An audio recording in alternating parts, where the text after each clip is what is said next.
Všetci ste určite zaznamenali, že o zápis do slovenskej matriky sa snažia aj homosexuálne páry, ktoré uzatvorili manželstvo v krajinách, kde je to prípustné. Plne rešpektujem reálny život a situácie, kedy ľudia rovnakého pohlavia žijú v partnerskom vzťahu. Na druhej strane musím chrániť Ústavu Slovenskej republiky, ktorá definuje manželstvo ako jedinečný zväzok muža a ženy.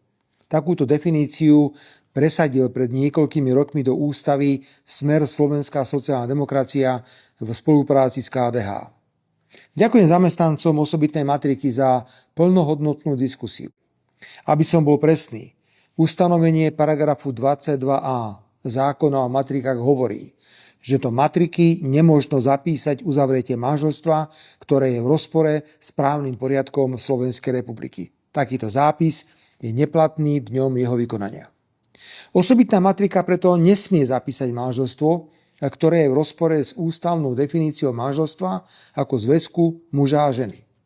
Nie je možné žiadať zapísanie niečoho, čo v našom právnom poriadku neexistuje.